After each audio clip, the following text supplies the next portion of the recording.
All right, y'all. There's some issues here.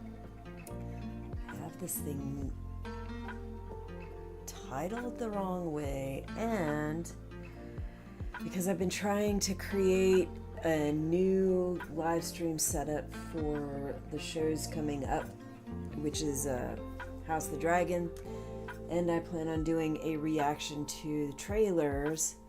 It's got my chat settings all messed up. This is not cool. It's like, oh gosh, I don't know what I'm supposed to do about this. Okay, I'm gonna just go ahead and put a chat in here. I will try to figure out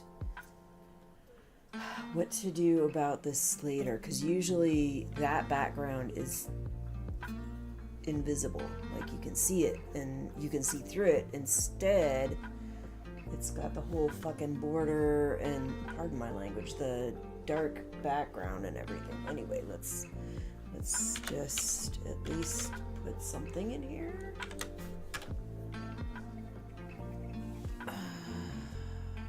Nope, that does not seem to have come through. Let me see here. I know sometimes it takes me a couple tries, so let's see.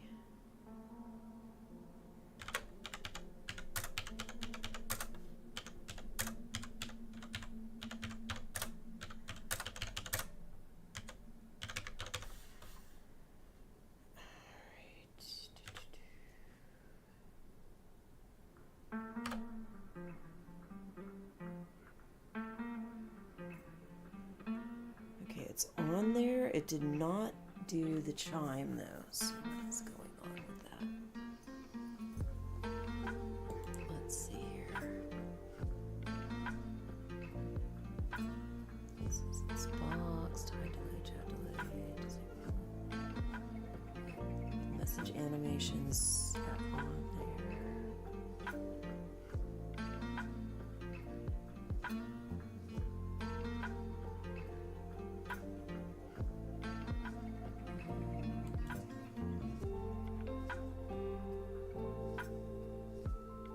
Control audio from Streamlabs.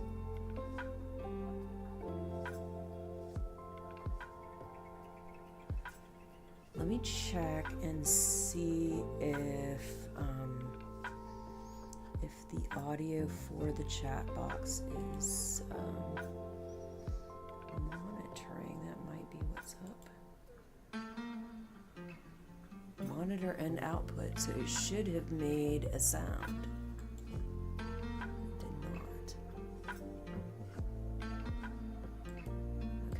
Time do I have left? 1 minute. Okay, let me try sending one more and see if it makes a chime. Oh, wait a minute. Let me check my audio output. Audio. This should be on my display link. And let's make sure my mic is right. There. No. That's the webcam. We don't want it on there. HyperX. Oh my goodness. The webcam's audio is just trash.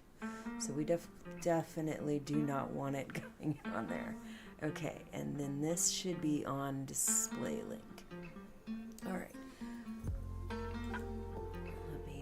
Check that. Ooh, oh my god, I only got 5 seconds. Let's okay, I'm taking a little bit of time. Nope, it didn't make a chime. Okay, alright, so I'm not going to be able to hear that if it comes in. Let's go to live scene. I don't know what's going on here. Come on. Alright. Okay, everybody, this is Venus Brown. I am back with another live read from Margaret Atwood's book, The Testaments. I am having some issues here. My chats are not set up right. Usually that background doesn't show up. usually it's set up a little bit different. But every time I try to set up a new theme for a new show, my chats get messed up because it doesn't seem to transfer very well from one theme to another. And it does take all the settings from the one that I was just messing with and puts it all on all my other themes. So I will have to go in later and try to figure out how to make the background invisible. Try to figure out how to get my my audio going. I don't understand because I did double check and make sure that the audio is set to come from what it's supposed to. I'm going to double check one more time. Okay, so let's see. We've got my microphone is set to the correct microphone. That should not be the issue.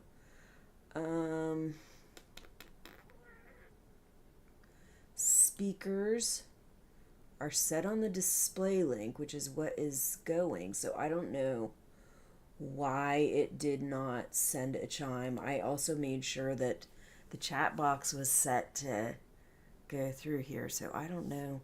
I don't know what's up with that. It doesn't make sense to me. But anyway, I think it's time to get on with the reading. And I'll deal with the chat box later. Maybe I'll do like one of those.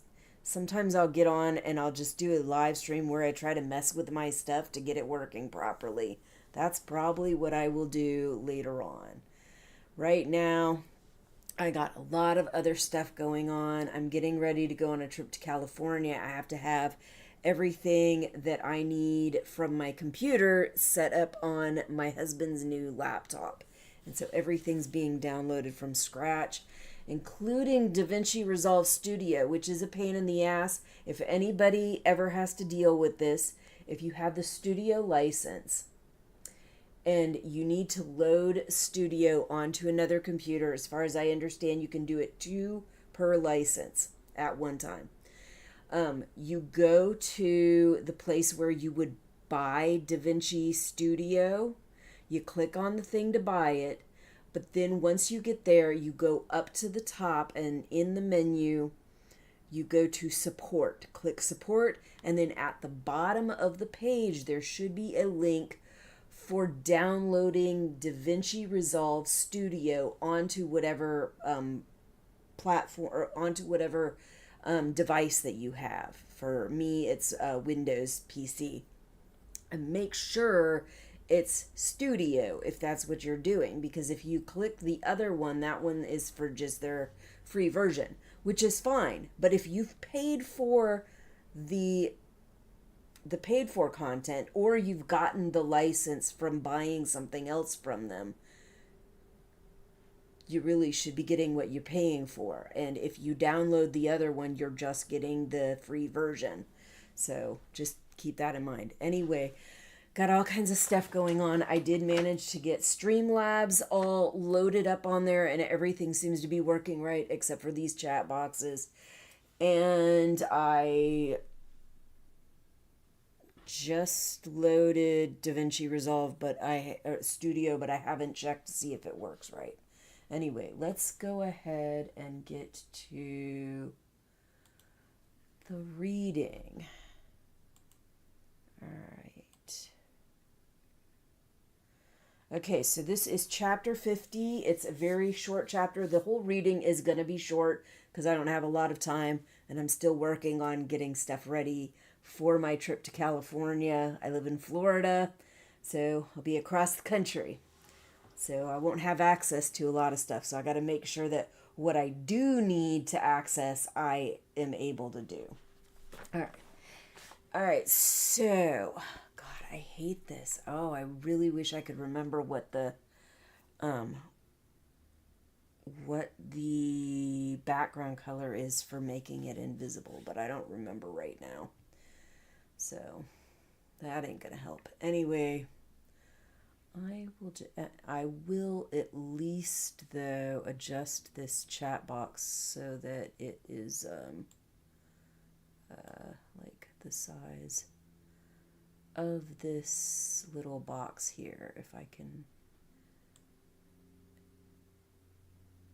Okay, I think that is probably good enough.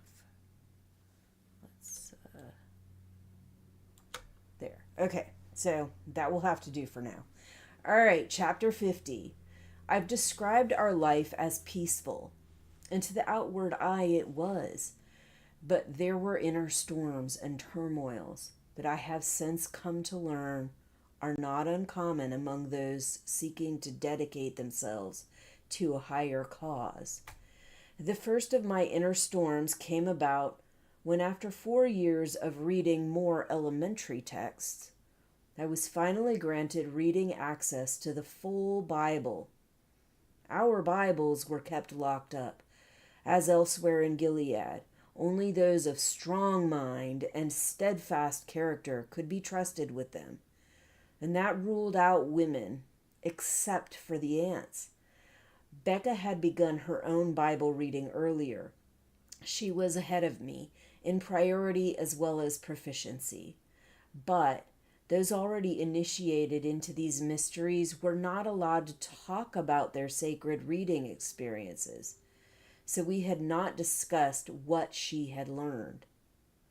The day came when the locked wooden Bible box reserved for me would be brought out to the reading room, and I would finally open this most forbidden of books.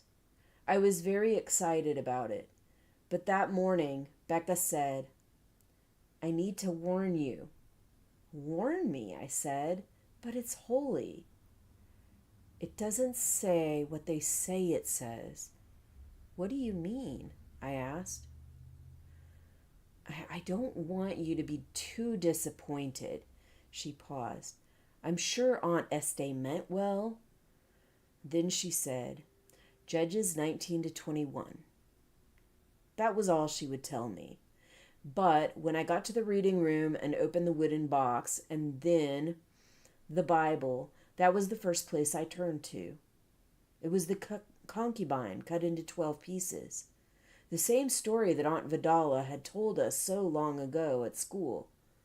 The one that had disturbed Becca so much when she was little. I remembered it well, and I remembered, too, the explanation that Aunt Estee had given us. She'd said that the reasons the concubine had got killed was that she was sorry for having been disobedient, so she sacrificed herself rather than allowing her owner to be raped by the wicked Benjaminites. Aunt Estee had said the concubine was brave and noble. She'd said the concubine had made a choice. But now I was reading the whole story. I looked for the brave and noble part. I looked for the choice, but none of that was there. The girl was simply shoved out the door and raped to death, then cut up like a cow by a man who treated her like a purchased animal when she'd been alive. No wonder she'd run away in the first place. It came as a painful shock. Kind, helpful Aunt Estee had lied to us. The truth was not noble. It was horrible. This was what the aunts meant, then, when they said women's minds were too weak for reading. We would crumble. We would fall apart under the contradictions. We would not be able to hold firm. Up until that time, I had not seriously doubted the rightness and especially the truthfulness of Gilead's theology. If I'd failed at perfection, I'd concluded that the fault was mine. But as I discovered what had been changed by Gilead, what had been added, what had been omitted, I feared I might lose my faith. So, this is something I've definitely dealt with, not this exact same thing, but similar things in my own path in faith and theology is these contradictions in the Bible, the massive contradictions between what is taught to you in Sunday school, what is taught to you in church sermons, versus what it actually says in the Bible. And these girls, for the most part, are kept from all of that. They are taught certain things and everything else is left out. And they have no way of questioning it, no way of answering their questions if they do question it, because they're not even allowed to look at the Bible. It's disturbing. But this also reminds me of the way that they are intentionally keeping these things from girls until they think they are properly prepared and strong enough and ready and all of that. If you don't know, the lady that plays June on the TV series The Handmaid's Tale, Elizabeth Moss, her faith is from the Church of Scientology. And one of the things that I've found as I slowly learn a little bit about Scientology is that there are these stories, these things within their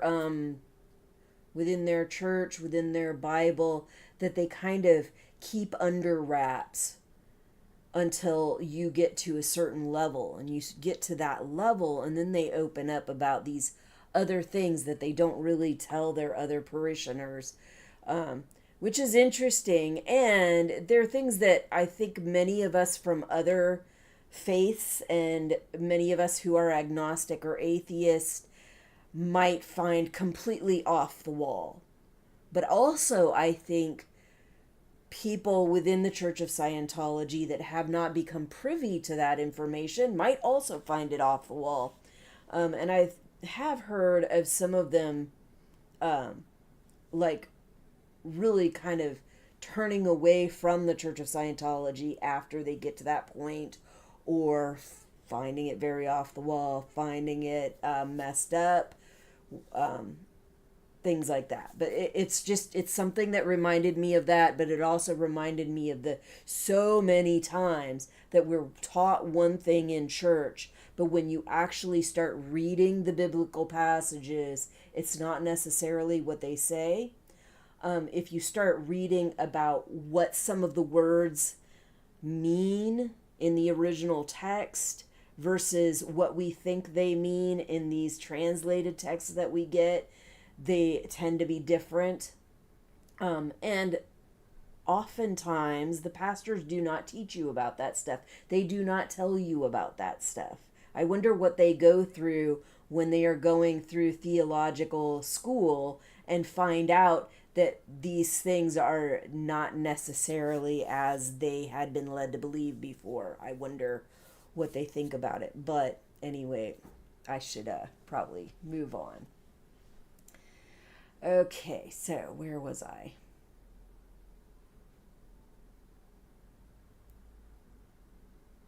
If you've never had a faith, you will not understand what that means.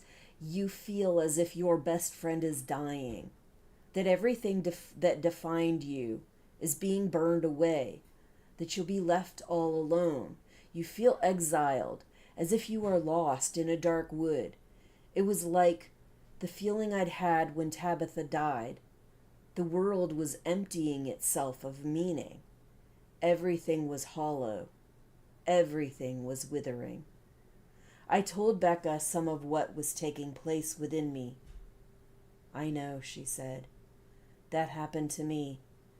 Everyone at the top of Gilead has lied to us. How do you mean? God isn't what they say, she said. She said you could believe in Gilead, or you could believe in God, but not both. That was how she had managed her own crisis. I said that I wasn't sure I would be able to choose. Excuse me. Secretly, I feared that I would be unable to believe in either. Still, I wanted to believe. And then another thing in my own particular path, the whole thing with different passages in the Bible being very hypocritical, like one passage saying one thing and then somebody else writes about the same event and it says something different. I think throughout my time in church, I definitely learned enough, at least from our preachers and stuff, to understand some of the reasoning for these different passages, them being written differently, them being spoken of differently, them seeming to having completely different perspectives of things. But there were a lot of things when I started really learning some of the roots of where some of the stories of the foundation of my faith came from, that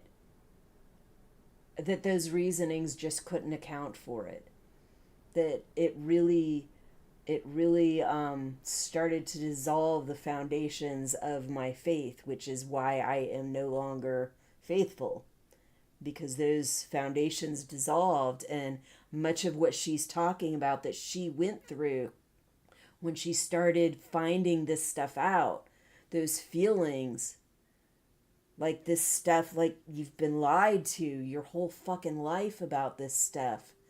And this is a major part of who you are, your identity, like who you have been living as your entire life. And that stuff is falling away. And it leaves you feeling a certain kind of way. And it's really fucking hard. And I remember when I first had made the decision to leave the church, and I had brought it up to somebody who is more into like religious studies and stuff like that, the history of religion and all of that. And when I told her about it, she was like, she felt very sad about it, and I didn't really understand exactly. I was like,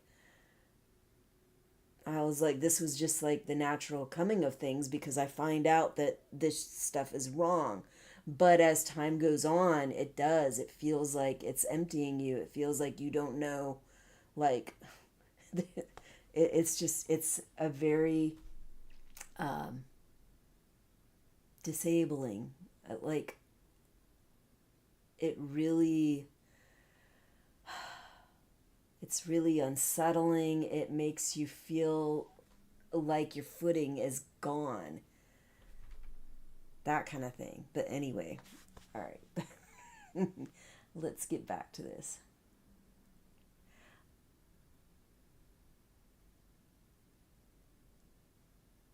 Okay, so yeah, we already read this whole page.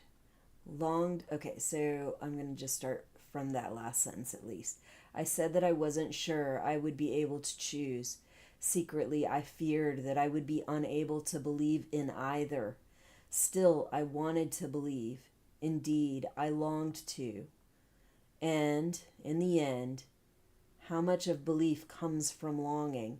So I think another thing, even before the foundations of my faith were cracking, I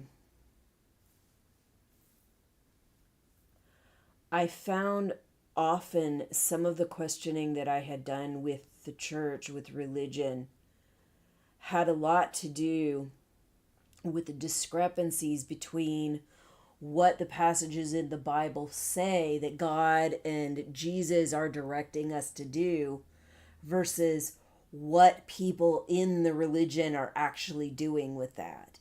And I found that, like, so often, I found that, like, I blamed the people that are in the religion, that are in the church, that are leading the church, that are following in the church. I blamed them for being bad Christians. And really, with this, the way that it's all done, can we really blame them? And with the fact that there is so much hypocrisy, there are so many different perspectives going on that seem to clash so much, and they are being taught these different things that don't necessarily add up. Is it really their fault? And I've been to many, many different kind of churches, both Christian and non-Christian. And there is such, even within the same, sometimes even within the same denomination, there can be such huge discrepancies from like one church to another with how sermons are done, with the messages that are sent, with the lessons that are given, that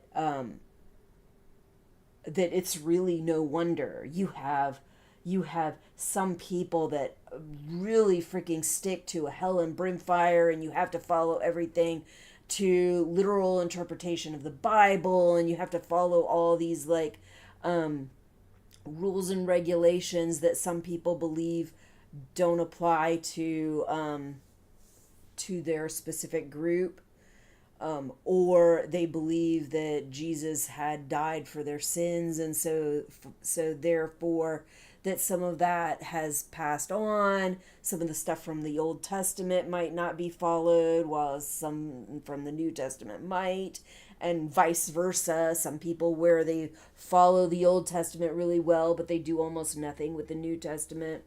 And then the whole issue amongst different churches and different religions with so many of them insisting that it's their way is the right way and any other way is wrong. Both different religions and different denominations, that they will insist that their way is the right way. Everybody else is wrong. Everybody else is going to hell. And that's just, it's just fucking awful. So after I did get older, I did make a point to really go to more accepting churches that did not preach that their way was the only way, that were like, whatever path you are on in life, no matter where you come from, God loves you, God has a plan for you, that kind of thing. No matter what religion you're in. Like when I left the Lutheran church and started going to another church, I found one that was like, no, it doesn't matter what background you come from. It doesn't matter what religion you are.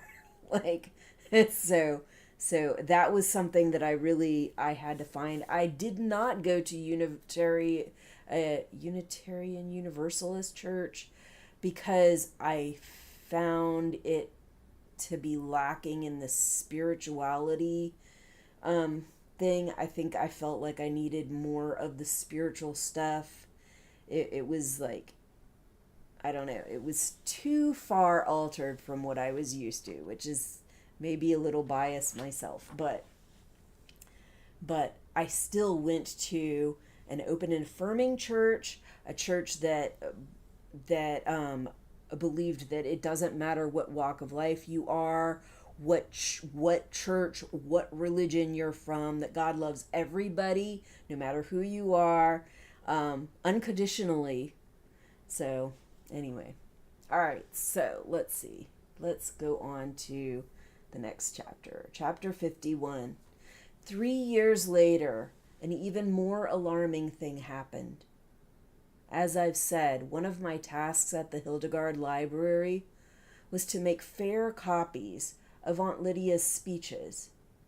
The pages for the speech I was to work on that day would be left on my desk in a silver folder. One morning I discovered tucked in behind the silver folder a blue one. Who had put it there? Had there been some mistake? I opened it. The name of my stepmother, Paula, was at the top of the first page. What follows when it was an account of the death of her first husband, the one she had before she'd married my so-called father, Commander Kyle. As I've told you, her husband, Commander Saunders, had been killed in his study by their handmaid. Or that was the story that had been circulated. Paula had said that the girl was dangerously unbalanced and had stolen a skewer from the kitchen and killed Commander Saunders in an unprovoked attack.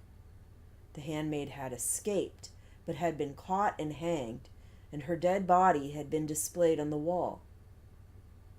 But Shunammite had said that her Martha had said there had been an unlawful and sinful liaison. The handmaid and the husband had been in a habit of fornicating in his study. That was what had given the handmaid the opportunity to kill him, and that was also why she'd done it. The demands he'd been making of her had driven her over the edge of sanity. The rest of Shunammite's story was the same.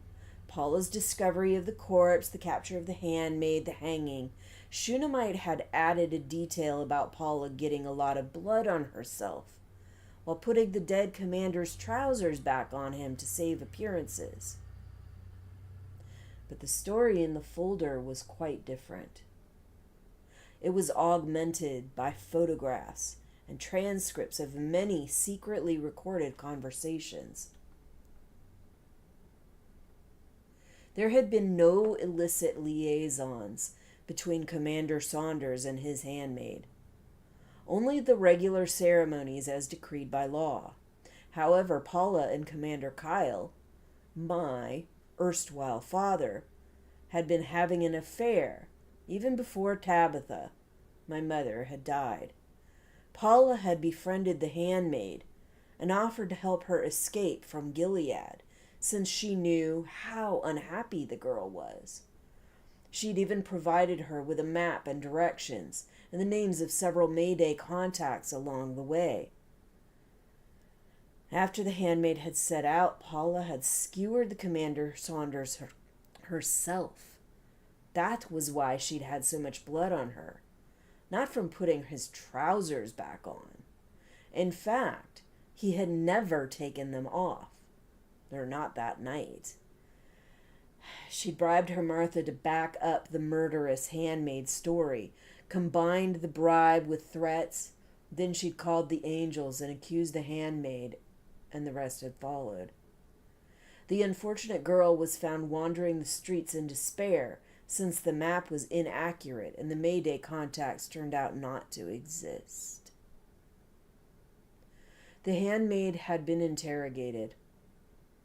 The transcripts of the interrogation was attached, and it was not comfortable reading.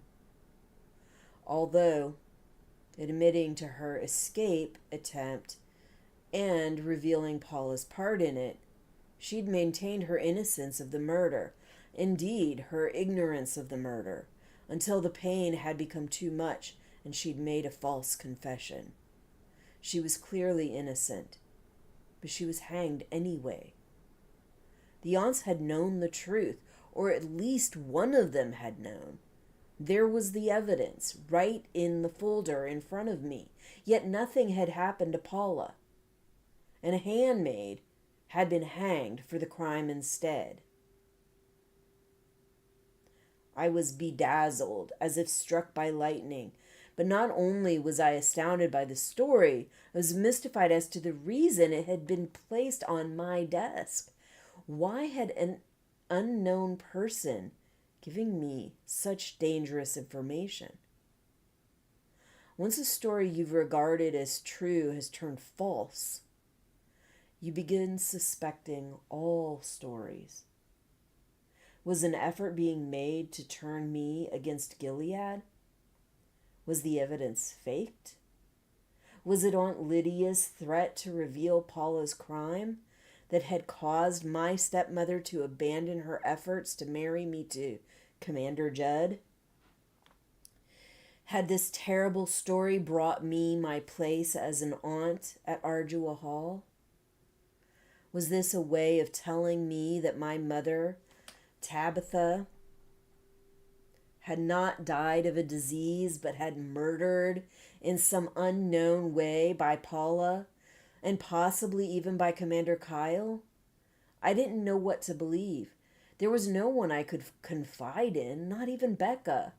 I didn't want to endanger her by making her complicit. The truth can cause a lot of trouble for those who are not supposed to know it. I finished my work for the day, leaving the blue folder where I'd found it. And the next day, there was a new speech for me to work on, and the blue folder of the day before was gone. Over the course of the following 2 years, I've found a number of similar folders waiting for me on my desk. They all held evidence of various crimes. Those containing crimes of wives were blue. The commanders, black, of professionals such as doctors, gray. Of Econo people, striped. Of Martha's, dull green. There were none containing the crimes of handmaids, and none for those of aunts. Most of the files left for me were either blue or black, and described multiple crimes. Handmaids had been forced into illicit acts, then blamed for them. Sons of Jacob had plotted against one another. Bribes and favors had been exchanged at the highest levels. Wives had schemed against their wives, against other wives. Martha's had eavesdropped and collected information and then sold it. Mysterious food poisonings had occurred. Babies had changed hands from wife to wife on the basis of scandalous rumors that were, however, unfounded. Wives had been hanged for adulteries that had never occurred because a commander wanted a different, younger wife. Public trials meant to purge traitors and purify the leadership had turned on false confessions extracted by torture. Bearing false witness was not the exception. It was common. Beneath its outer show of virtue and purity, Gilead was rotting. Apart from Paula's, the file that most immediately concerned me was that of Commander Judd. It was a thick file. Among other misdemeanors, it contained evidence pertaining to the fates of his previous wives, those he had been married to before my short-lived engagement to him. He had disposed of them all. The first had been pushed down the stairs, and her neck was broken. It was said that she'd tripped and fallen. As I knew from my reading of the other files, it was not difficult to make such things look like accidents. 2 of his wives were said to have died in childbirth or shortly thereafter. The babies were unbabies, but the deaths of the wives had involved deliberately induced septicemia or shock. In one case, Commander Judd had refused permission to operate when an unbaby with 2 heads had lodged in the birth canal. Nothing could be done, he'd said piously, because there had still been a fetal heartbeat. Does that sound familiar?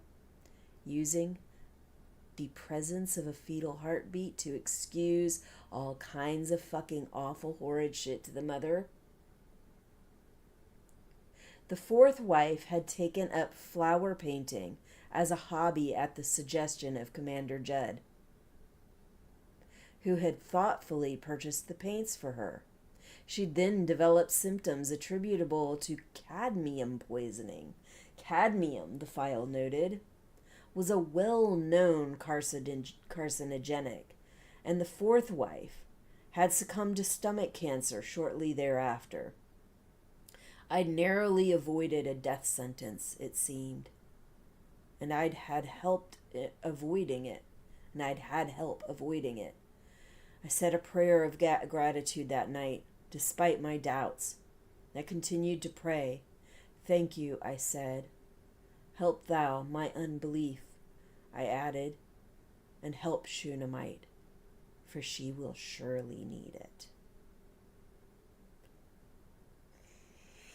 And that is something I'm very, very, very, very worried about in, like, this whole thing in the TV series, they're being very vague about stuff, and they're leaving threads left to dangle so that we don't know the answers to them. And there definitely seem to be touching on some of these things, yet they're not getting to the answers to what's actually going on. And it really worries me, first off, that Penny definitely seemed very, very sick after her miscarriage. And then they stopped talking about her altogether. Very, very worrisome. I know they seem to be splitting the Judd in the book between Agnes's now former fiance and Judd, but I suspect they're keeping a bulk of the story. They just haven't led on to all of it yet. So, very fucking worrisome. And I know a lot of people are very upset about them changing so many things from the book, but I do feel like a lot of the backstory is being shifted around, maybe given to different people or being exposed at different times, but it feels like it's still there. It's still there under the surface. It's just not necessarily going to happen exactly how it did in the books, and it's not necessarily going to happen with the same character as it does in the books. But I am looking forward to seeing what they have to do with the next season. I'm glad they were renewed. I'm glad it seems like people watching actually increased as the series went by, and I hope that will continue in the next season. Anyway, let's see. When I'd first begun reading these files, I was appalled and sickened. Was someone trying to cause me distress? Or were the files part of my education? Was my mind being hardened? Was I being prepared for the tasks I would later be performing as an aunt? This was what the aunts did, I was learning. They recorded. They waited. They used their information to achieve goals known only to themselves. Their weapons were powerful but contaminating secrets, as the Marthas had always said. Secrets, lies, cunning, deceit, but the secrets, the lies, the cunning, and the deceit of others as well as their own. If I remained at Ardua Hall, if I performed my Pearl Girls missionary work and returned as a full aunt, this is what I would become. All of the secrets I had learned, and doubtless many more, would be mine to use as I saw fit. All of this power, all of this potential to judge the wicked in silence and to punish them in ways they would not be able to anticipate. All of this vengeance. As I have said, there was a vengeful side to me that I had in the past regretted, but not expunged. I would not be telling the truth if I said I was not tempted. There was a vengeful side to me that I had in the past regretted, but not expunged. I would not be telling the truth if I said I was not tempted. So, here, let's go to the live scene again. And I will try to fix this chat box also, at least a little bit. I will try to figure out how to get I will try to figure out how to get the invisible background later. I know there's a color code I'm supposed to be able to use to do that. I just don't remember what it is. Alright. A little bit more that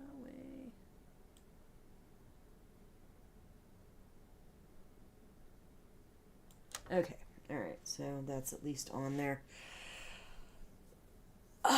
So yeah, okay, and so this is another thing with the setup in the TV show versus the setup in the book. We know that Aunt Lydia has been documenting things. We know all along Aunt Lydia has kept information about these commanders and stuff to utilize as she feels that she needs them. She can utilize them to threaten her so that she can get what she is looking for and what she needs. She can utilize the damning information on them to try to implement things that she wants done.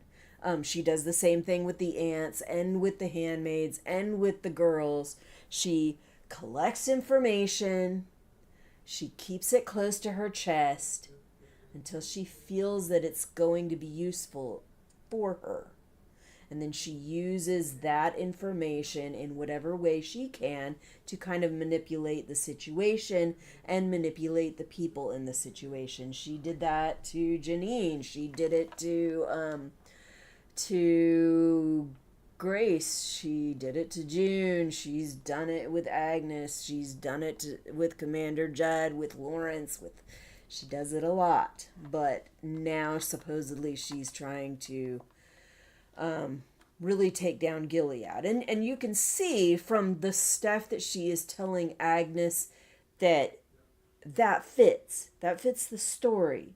That she is trying to take down Gilead. How do you take down something so rotten to the core from within? You start to get the true believers within the system to doubt it.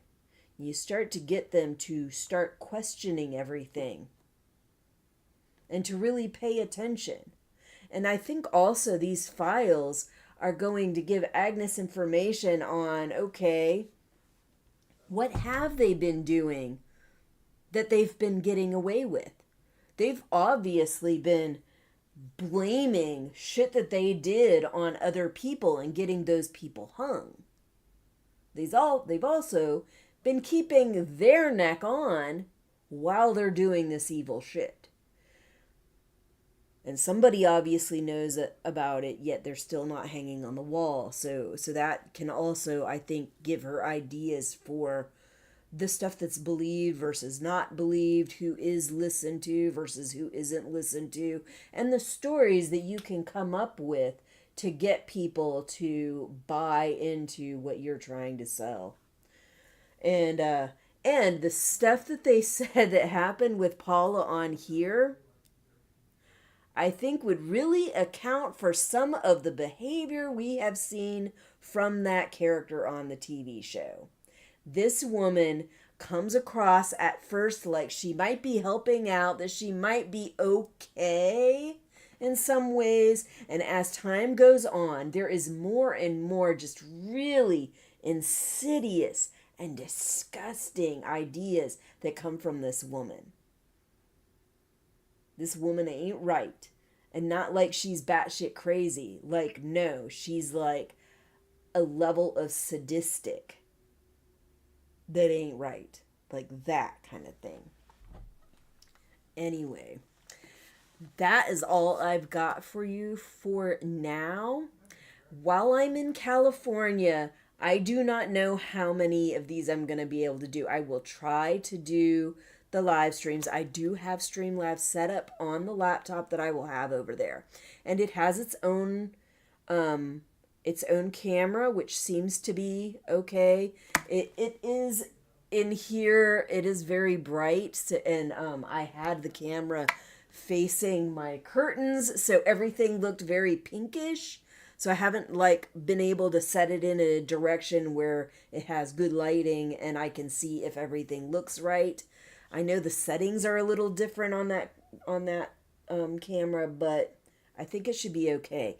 And all the little elements and stuff that I had put in the themes, when I transferred over and loaded the program onto the laptop, it seems like everything has transferred over. I didn't have to copy any files off my computer and put them over there. So that's good. The DaVinci Resolve stuff, though, I don't know yet. I have been working quite a while just to try to get DaVinci Resolve Studio on there, so that is done downloading now. I have to check and see if it works properly. And that one, I don't plan on transferring all my stuff over there. I plan on doing separate video. Like, I have some things that I'm gonna work on over there. But anyway, I don't know exactly how much I'll get to, but I'm hoping that I can kind of keep up with the pace that I've been doing and hopefully do my live stream on Sunday and on Tuesday. I leave tomorrow morning like really, really early. So I leave tomorrow morning early. I get there fairly early in the day. And then I will be there for almost 2 weeks. So I'm pretty sure I have 3 of these that I'm supposed to do. So I don't know if I'll get to all of them, but I will try. And there's no guarantee that I'll get to them on the same days, but I will try. We will see. We will see. And I also have live streams I plan on doing of the House of the Dragon trailer reactions while I'm there. I plan on doing 2 of them, so hopefully I can get those all done and ready to go. And hopefully I can get this, the chat box right. I mean, I suppose I could leave the background black on the ones that have frames like this one does. But the ones like on my starting screen, that I don't know. I don't want to leave it like that. That looks bad, in my opinion. So I don't want to leave it like that. I would like that one to at least be see-through. Let me take a look at my ending screen. Oh, I need to change. So I changed the schedule on my House of the Dragon one, but I didn't change it on here. So solo leveling, I believe, is done. I am pretty sure I published that last episode. Yeah, I published the last episode on the 5th, a couple days ago.